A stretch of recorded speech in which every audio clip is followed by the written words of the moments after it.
Okay, good afternoon. Welcome to the Metro Flood Diversion Authority meeting of June 27th, 2019. Roll call, please. Mrs. Sherling. Mr. Peterson. I am here. Mr. Steen. Dr. Mahoney. Here. Mr. Pepcorn. Here. Mr. Grinberg. Here. Mr. Judd. Mr. Hendrickson. Mr. Paulson. Mr. Campbell. Here. Mr. Wayland. Here. Mr. Thorsted. Here. Mr. Jacobson. Here. Thank you. I assume we have a quorum. Quorum, yep. Thank you. We were scheduled to have Colonel Calkins here and the new colonel and have introductions of him, but unfortunately they had a flight delay and are not going to be able to join us this time. So we will just move on to the minutes of the previous meeting. For approval. Is there a second? Second. All those in favor say aye. Aye. Opposed, same sign. And you have an order of agenda in front of you. Are there any changes or additions or an approval? Move approval. Is there a second? Second. All in favor say aye. Aye. And moving on to item number 5, the PMC report. All righty. There we go. The program controls report, the overall program status. Based on 2018 dollars, a 2.75 budget, actual cost to date as of May 31st, 2019 is $465,998,000, leaving a remaining program budget of $2.289 billion. On the fiscal year 2019 cash budget, the cash budget, full budget, is $162,723,000. Paid to date as of May 31st, 2019 is $22,314,000, leaving a remaining budget of $140,409,000. Co-executive director approved contract items. There were 2. Task Order 16, Amendment 11 for HMG in the amount of $117,500 for permit submittal preparation and other related services.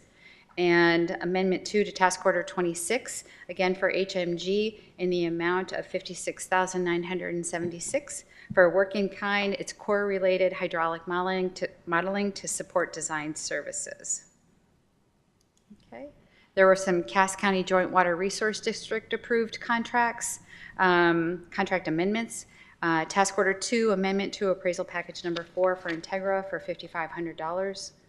Task Order 1, Amendment 1 of Appraisal Package Number 7 to Patch and Messner for $3,000. And then Task Order 1, Amendment 2 also to Appraisal Package 7, Patch and Messner for contract deduct of $11,000. Some activities and achievements. Just a couple of pictures here and some items on the in-town levy active construction projects. Most of these projects are substantially complete. And then we just give a little listing here of the active work that's ongoing: backup generator modifications, pump testing, pump starter testing, fuel gauge adjustment, so on, maintenance. And a couple of pictures there. We thought maybe you'd be interested in seeing those. That's for the Work Package 42E project. And then the OHP Levy active construction project status. 3 projects there. They're all substantially complete and just waiting on turf establishment and then acceptance of punch list items. And there's a picture of the pump station and stormwater pond for that project.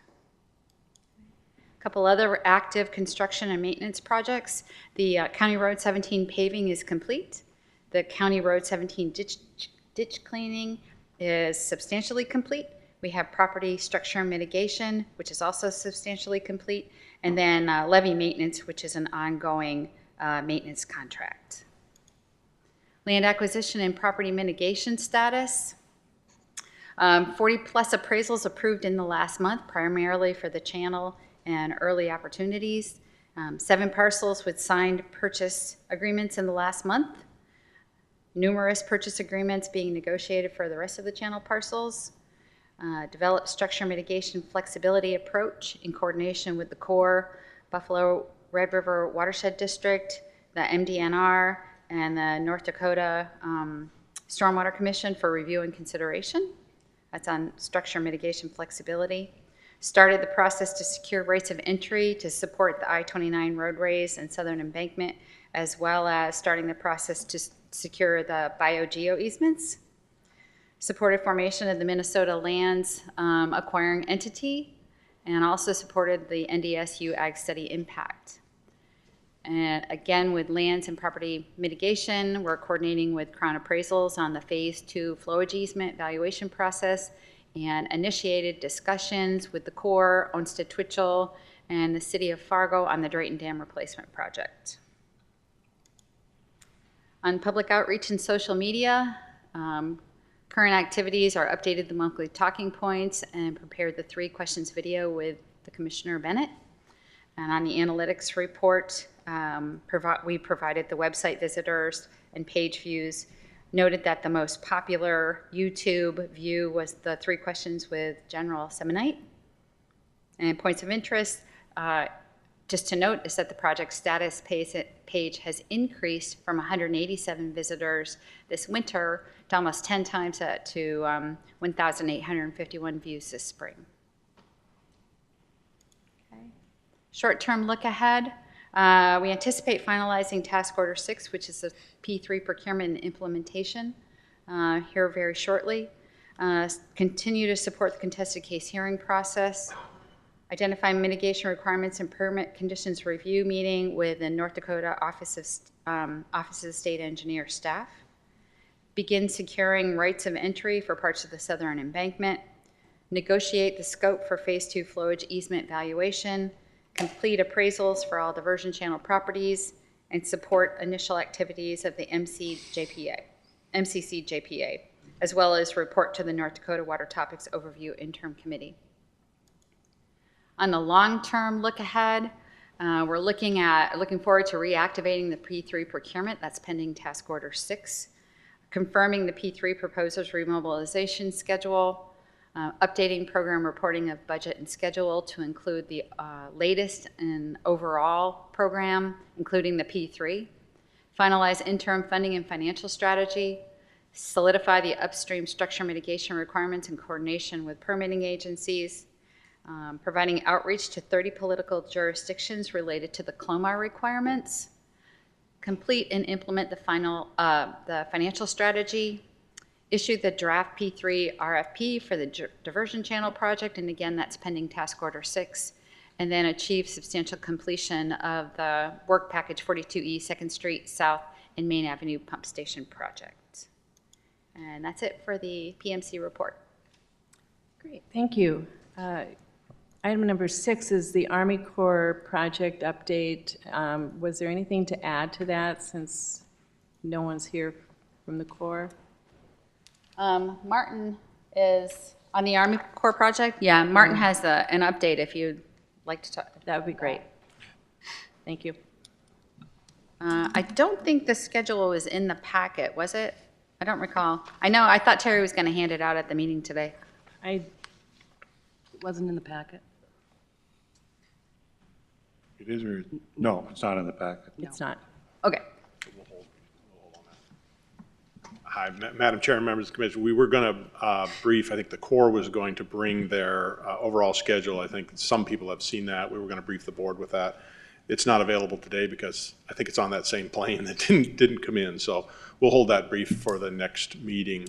The only other item of note, I suppose, from a Corps perspective is Ames has remobilized. They're starting to pump water out of the inlet construction. I believe the figure is something like 70 million gallons of water that they've got to move before they can get going, but that process is underway. Okay, thank you.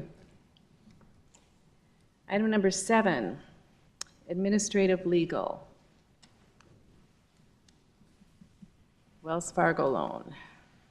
Good afternoon, Madam Chair, members of the Diversion Authority Board. The first item that I have for the board is the consenting resolution regarding the issuance of Wells Fargo loans for Cass County and City of Fargo. You will recall last month I came before the board with the proposed terms and conditions to extend the Wells Fargo temporary loans have been undertaken by the city of Fargo and Cass County. Cass County currently has a loan in the amount of $100 million. It's a temporary construction loan.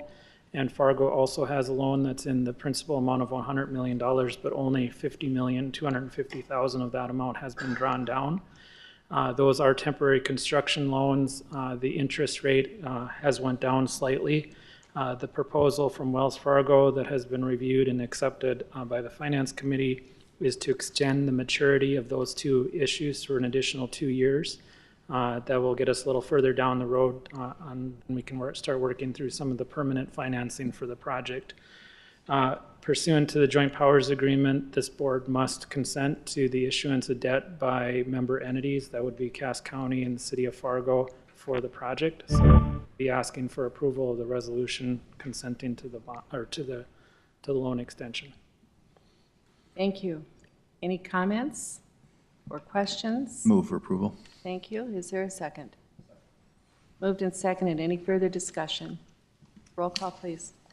Mrs. Sherling? Yes. Mr. Peterson? Yes. Dr. Mahoney? Aye. Mr. Pepcorn? Aye. Mr. Grinberg? Aye. Mr. Campbell? Yes. Mr. Wayland? Mr. Thorsted? Yes. Mr. Jacobson? Yes. Like he went off, he may come back on. And the motion is carried. On to item B, the WIPIA letter of intent. Thank you, Madam Chair and members of the Diversion Authority. First of all, I apologize for not having a full presentation in the packet. We have been feverishly working on this item. WIFIA stands for Water Infrastructure Finance and Innovation Act. And the WIFIA program established by Congress was divided into two components, WIFIA EPA and WIFIA Army Corps of Engineers. This is WIFIA under the U.S. EPA. This program has been funded over the last 3 years, starting in FY 2017. The project received $25 million from Congress, which allowed them to select 12 projects for a WIFIA loan. 2018, EPA received a total of $55 million from Congress, which allowed them to approve 39 projects for financing. And in 2019, Congress appropriated $60 million, which will allow them to issue up to $6 billion of loans from 2019 through 2020. We are applying for a portion of the project that is considered eligible for stormwater, and that would include the diversion channel and some related infrastructure, some lift stations. The total amount of eligible components of the project is about $1.1 billion. WIFIA allows you to secure a loan for about 49% of the total eligible costs, so a loan amount of about $560 million is what we would be looking for from WIFIA. The advantage of the WIFIA financing is it is at Treasury rates, so it is difficult to beat that in the private bond market. Some of the other attractive features of WIFIA are that it would not be required to be repaid until 5 years after substantial completion of the project, and then it has a 35-year repayment after that. So essentially it's a 40-year term. And in addition, we can sculpt the debt service, which means that we can match the debt service to what our projected sales tax revenues are. So it's a very attractive financing tool. During the last month, we've been working diligently to assemble the letter of interest, which is a document that shows our program's interest in applying for a WIFIA loan. If we are invited to apply, we would know that in about 90 to 120 days. EPA WIFIA has a process where they'll due diligence the letter of interest and then determine whether we'll be invited to apply or not. Typically, those projects that have been invited to apply will receive the loan. As part of this process, they encourage us to work through our state SRF program and define if there are project elements that are qualified for SRF loans.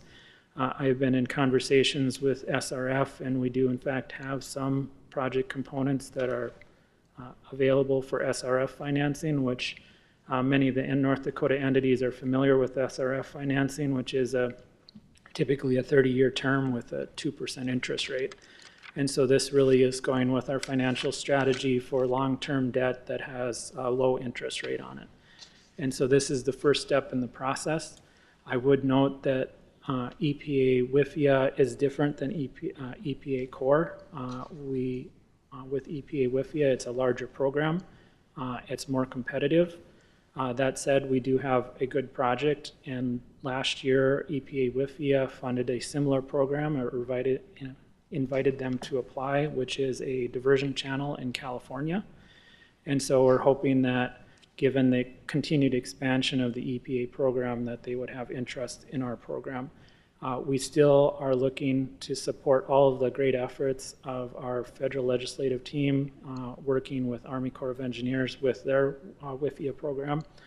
The project elements that are eligible for funding through EPA WIFIA are different than project elements that are subject to funding through U.S. Army Corps of Engineers WIFIA. So the two programs can work together. They're not mutually exclusive.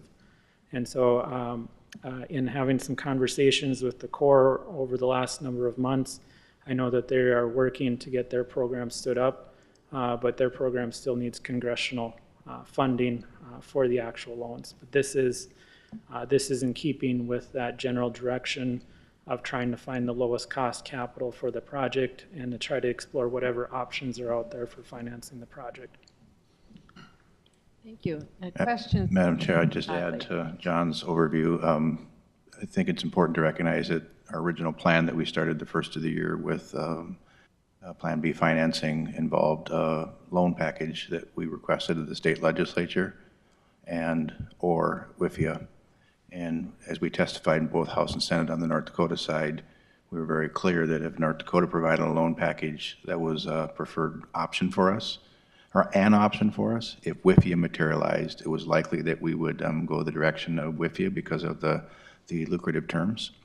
And so we're staying on task with the plan that we started earlier this year with Plan B, as John just outlined, and both he and Martin Nicholson have done a wonderful job with their acumen to pull this together to move it forward. So it's very important that we continue that to work the plan. And then I think, as everybody recognizes, the full request at the North Dakota legislature wasn't honored, but a strong gesture was made. And so this is a component of that. And so when Mary Sherling visits with the chair of the Inner Water Topics Committee on August 1st, she will have this information to carry with her as well. So with that, I'd move for approval. Second. Any further discussion? And of course, just to reiterate that we continue to work with our North Dakota senators on the other WIFIA funding options. So we appreciate that. Mr. Shockley? Yeah, if I could just add for clarification too, for public knowledge, there will be an alphabet soup of different financing programs. There's also TIFIA, there's PABS, there's the other WIFIA. And so this by itself is not a silver bullet to solve all of our financing issues. There will be other requests, and some of the loans we may get, some of them we may not, but you can be assured that we're working very diligently to find the lowest cost of capital for the project. Thank you. Yes, Mayor. John, I see Jessica Lee in the audience, so I'm assuming you're going to keep the congressional delegation informed what we're doing, and they'll be actively involved in helping with that. I believe that Rocky has been working on making sure that those contacts and those communication channels are kept open so that our great leaders in Washington are aware of what different programs we're applying. Because I know his office was working with us on the WIFIA, so this is, and I think we discussed it earlier this year, so thank you. Any further discussion? Roll call, please.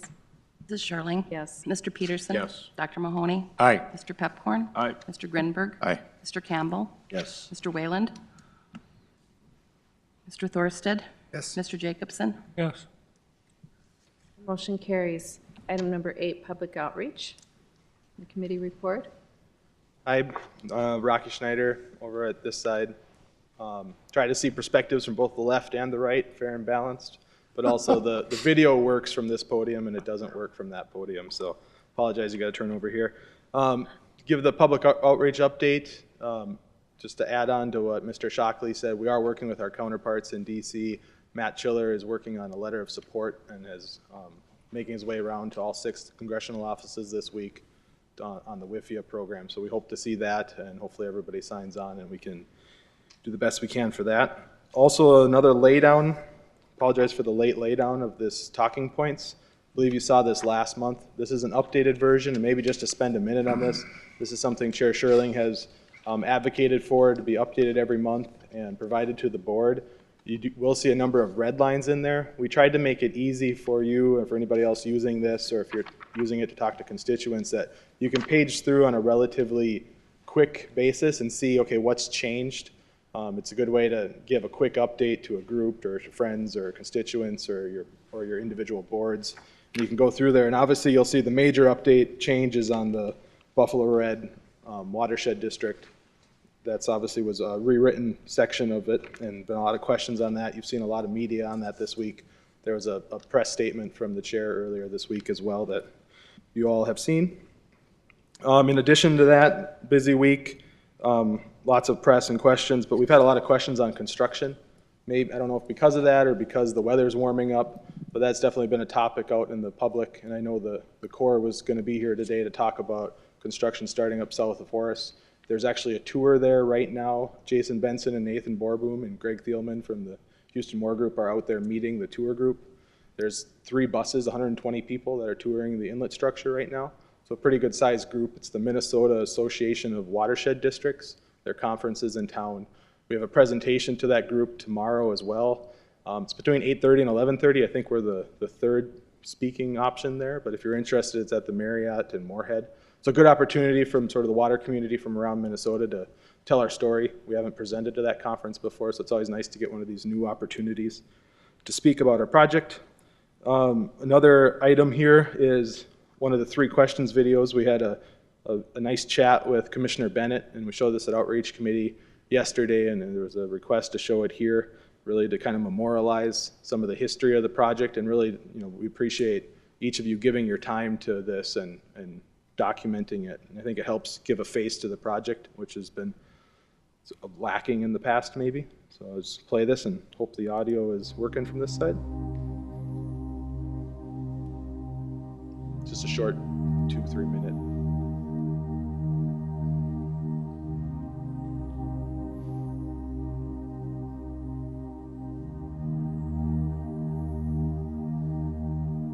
Well, the diversion is a very important insurance policy. Without a diversion, should we have a record-setting flood, then of course the damage to the property of this area would be significant. It could be in billions of dollars worth of damage. And the income tax loss would be significant. Consequently, that would affect virtually almost every citizen in the state and the Red River Valley.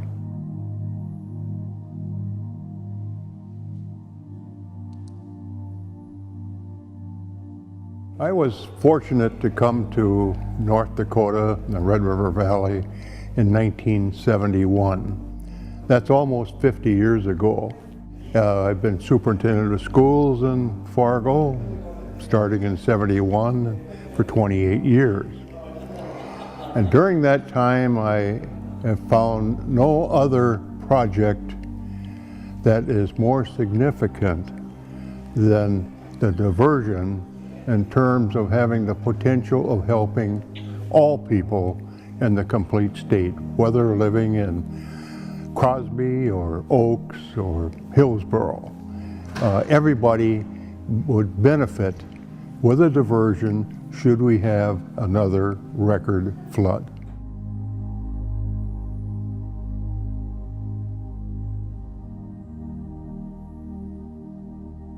Now, in the past 50 years, we've had about 6 times that the diversion would have been triggered. And those years are within the lifespan of probably a majority of the citizens that are currently living in this area. And so bad flooding is more recent than historical. And that gives you another reason to be cautious because it's happening more often. And the reason for that is that today a lot of land is now covered by blacktop and concrete and housing and so on and so forth. Swamps have been drained, and so we don't have the retainage that we did 100 years ago. So the same amount of rain now as compared to 100 years ago is more dangerous today because it creates a more disastrous, damaging effect on property.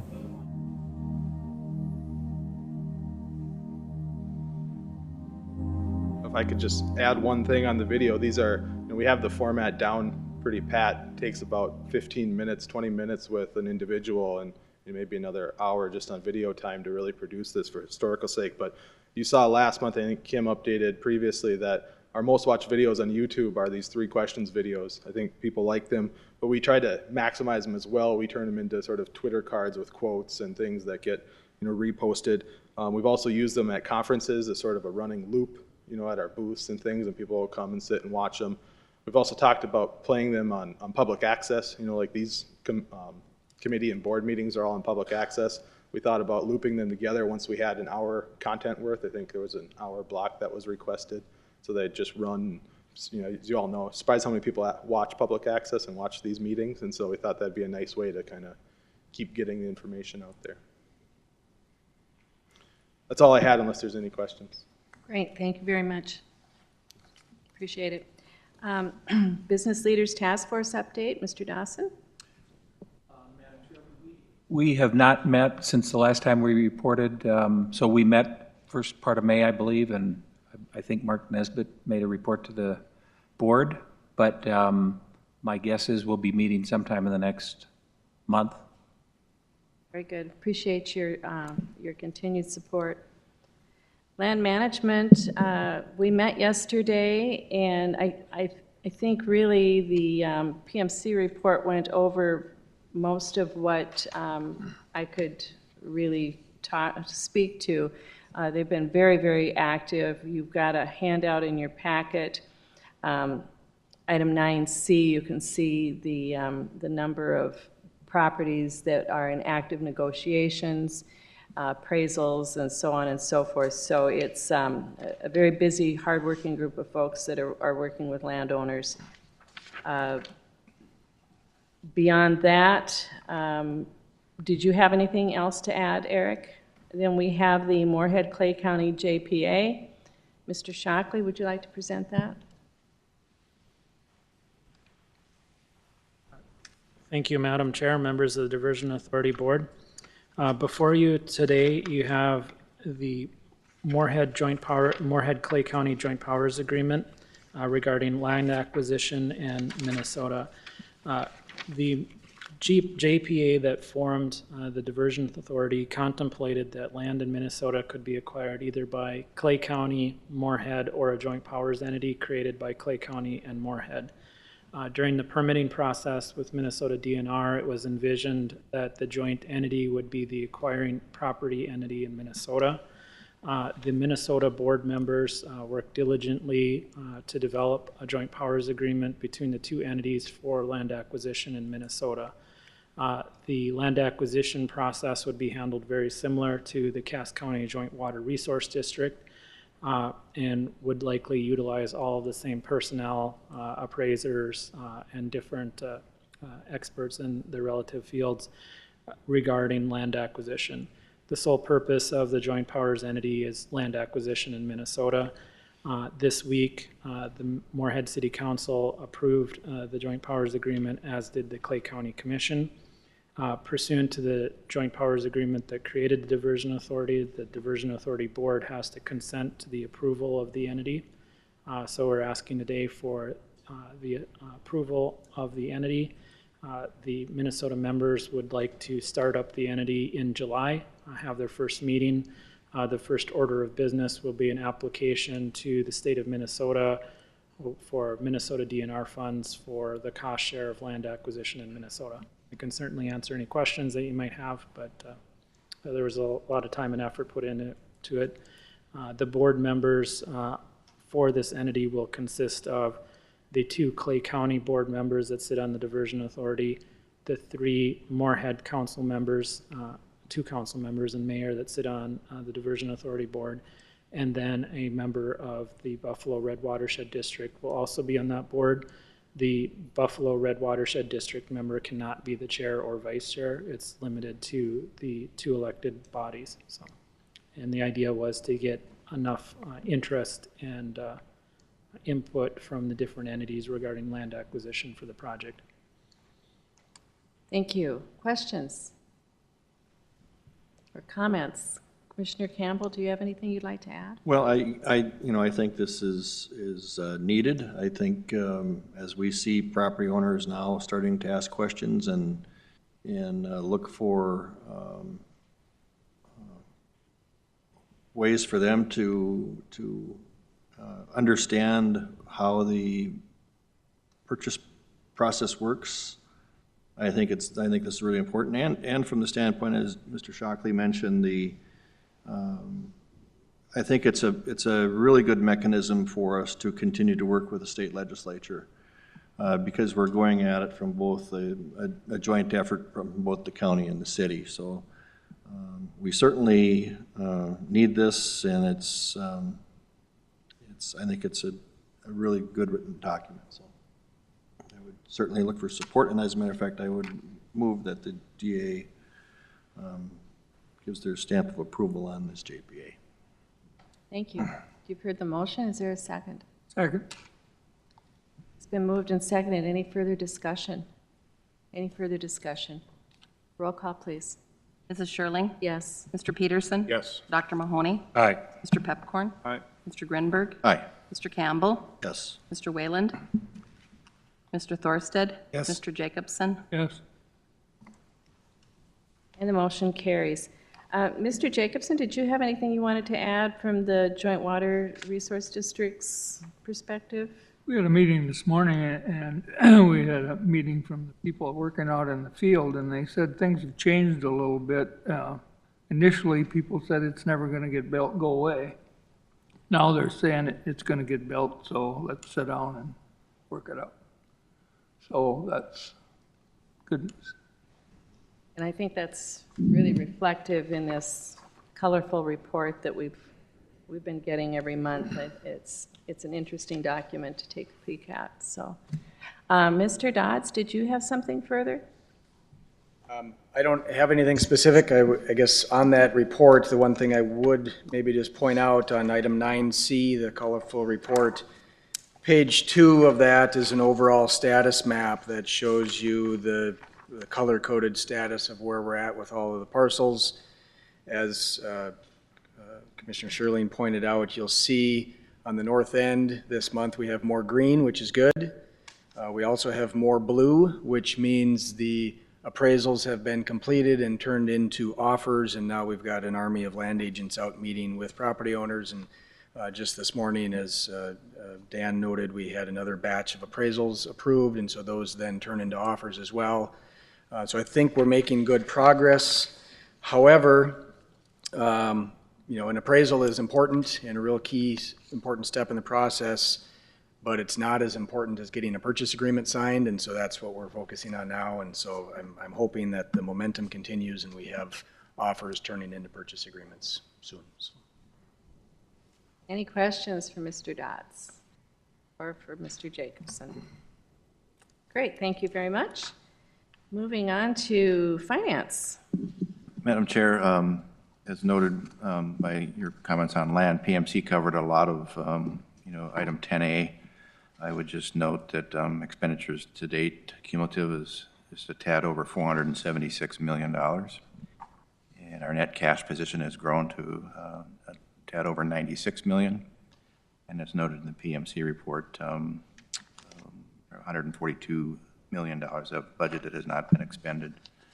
The budget detail and activities behind that, I'd be happy to answer any questions, but I would make the motion to accept the financial report for the month of June. Thank you. Is there a second? Second. Thank you. Any questions or discussion on the finance report? Roll call, please. Mrs. Sherling? Yes. Mr. Peterson? Yes. Dr. Mahoney? Aye. Mr. Pepcorn? Aye. Mr. Grinberg? Aye. Mr. Campbell? Yes. Mr. Thorsted? Yes. Mr. Jacobson? Yes. Item 10B, voucher approval. In front of you then is a request for payments to Cass County Joint Water Resource District, Dorsey Whitney, Onsted Twitchell, and Johnson and Associates for $1.865154.33 million. I'd move for approval. Is there a second? Second? Thank you. Any discussion, any questions? Roll call, please. Mrs. Sherling? Yes. Mr. Peterson? Yes. Dr. Mahoney? Aye. Mr. Pepcorn? Mr. Grinberg? Aye. Campbell? Yes. Mr. Thorsted? Yes. Mr. Jacobson? Yes. And the motion carries.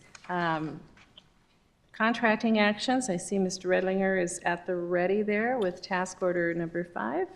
Thank you, Madam Chair, members of the Board of Authority. Good afternoon. I'll provide just a brief summary of Task Order 5. This was a task order unanimously recommended by the Finance Committee yesterday and is consistent with our current master services agreement in place with the CH2M Hill, now a wholly owned subsidiary of Jacobs, and the Diversion Authority. So Task Order 5 defines the terms and conditions. In this case, this will be a 2.5-year task order effective June 29 through December 31 of 2021, so approximately 2.5 years. The subtasks are defined and are before you on page A2 of the task order, and they are defined in 5A through 5I. Just a few highlights in these areas. We did create some new step-in rights for the owner, the Diversion Authority.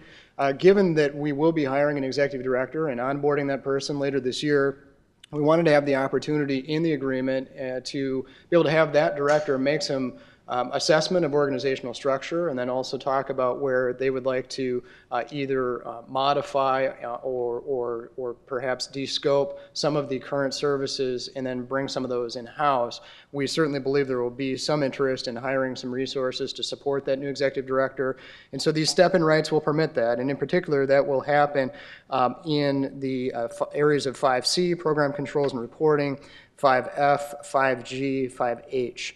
And I would also note that in the subtasks, we also split out, just for a bit of clarity for the board, in the future that the state and federal legislative affairs will be split up so you can see the level of effort in North Dakota and Minnesota at the next legislative sessions, in the state legislatures, as well as the federal support provided by the Jacobs team.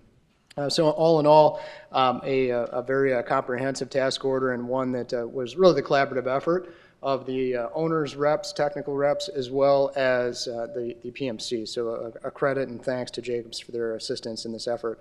In total, a $19.9 million budget for the task order, and again, about 18 or so FTEs throughout the duration for 2.5 years. So again, the unanimous recommendation of the Finance Committee yesterday. Happy to answer any additional questions that the board would have. Thank you. Thank you, Mr. Redlinger. Yes, I can attest that a lot of time and effort went into this. Mr. Grinberg, do you have any comments? No, I think Mike covered it, high-level summary.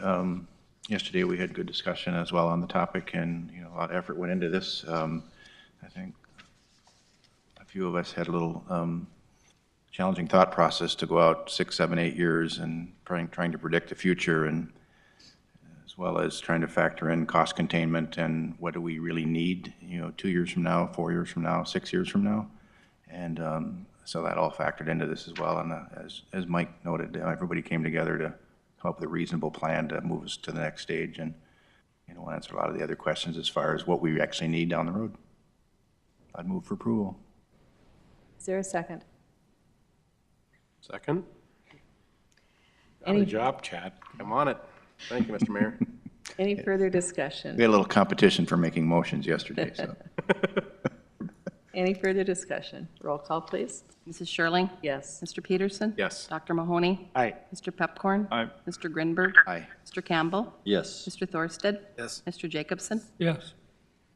The motion carries. Item 11, Executive Director Search Update. Mr. Wilson. Madam Chair, members of the board, the Executive Director Search Group met earlier this week and conducted Skype interviews with a number of candidates. Coming off of those Skype interviews, the search group is still in the process of developing a list of finalists.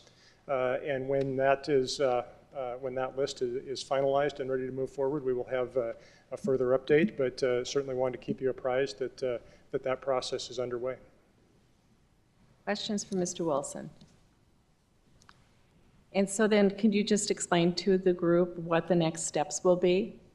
Certainly. At the point that a list of, or a group of finalists are identified, those individuals would be, the identity of those individuals would be made public, and we would be setting up the process to do some interviews, tours, bring those candidates in and do a more personal interview process. We're basing off really the first round that we undertook a couple of years ago now, and so there may be some tweaks to that process, but that's the basic plan that we will be looking at once we have identified those finalist candidates.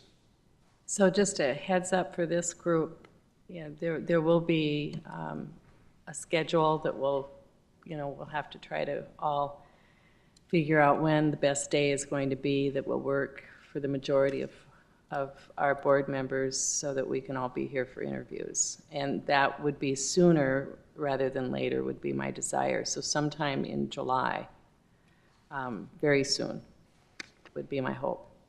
We anticipate that will be somewhat of an effort to coordinate schedules in July as people are going in different directions for vacations and work travel and other items, but that indeed we are looking to move forward at a aggressive clip.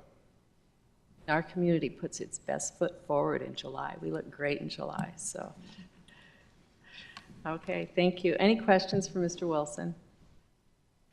Any other business?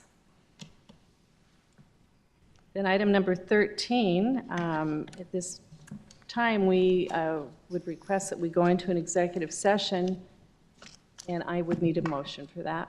I'll make the motion. I move that the Metro Flood Diversion Authority meet in executive session as authorized by North Dakota Century Code 44-04-19.1, subsections 2 and 9, to consult with its attorneys regarding the ongoing litigation in the matter of Richland, Wilkin JPA and the Minnesota DNR versus the United States Army Corps of Engineers and the Fargo-Moorhead Diversion Authority as its intervener. Civil file number 13-CV-02262-JRT-LIB. Thank you, Commissioner Pepcorn. Is there a second? Second. All in favor, say aye. Aye. Opposed, same sign. Act, Mayor. And we are, Don't forget to come back here. yes, please, and come back here quickly so we can all leave quickly. At this time, I will call this meeting reconvened. Do you want a roll call? Do you want me to take a roll call? We don't need Well, to. okay, if we don't need one, then we won't have one. It looks like we all got back here. Yep. So I would ask then Mr. Shockley. Thank you, Madam Chair, members of the Diversion Authority Board. Today we met in executive session to discuss the federal litigation, and arising out of that litigation is the matter of the Buffalo Red Watershed District's decision on Monday night of this week, June 24th, 2019. During that meeting, they originally voted 3-3 regarding our permit approval, and then told the applicant here, the Diversion Authority, that they were no longer going to address the meeting or the permit at the meeting. And then all of our representatives went home after that, leaving the meeting, as did the press. It is our understanding that following that decision, which was a tie vote, which it's unclear what the tie vote would have meant, that without notice to the applicant or the press or the public, they then attempted to take the matter back up and deny our permit. During the executive session, we recommended that the Diversion Authority Board take some type of legal action regarding that permit denial. So I would request that the board make a motion to authorize litigation counsel Dorsey and Whitney to take the appropriate legal action to appeal the decision of the Buffalo Red Watershed District denying our permit, and all other necessary appropriate legal action to remedy this matter, and that they act act promptly in that regard. Commissioner Campbell, I would so move that motion. is there a second? Second. Thank you, Commissioner Pepcorn. Is there any further discussion? Any further discussion? Roll call, please. Mrs. Schirling? Yes. Mr. Peterson? Yes. Dr. Mahoney? Aye. Mr. Pepcorn? Aye. Mr. Grinberg? Aye. Mr. Campbell? Yes. Mr. Thorsted? Yes. Mr. Jacobson? Yes. And the motion carries. Can I just add one thing real quick? Commissioner The Pepper. people that voted against the flood protection were from Becker County, Otter Tail County, and it's kind of ironic because next week's the 4th of July. How much money is going from Fargo and Moorhead to Becker County and Otter Tail County? And I hope the people that are going to Lake Country maybe ask the people when they're spending money there, how do you feel about having flood protection for our fair area? Thank you. Thank you, Commissioner Pepcorn. Any other comments? Any further discussion? Move to adjourn. Is there a second? All in favor? Aye. We are adjourned. Thank you.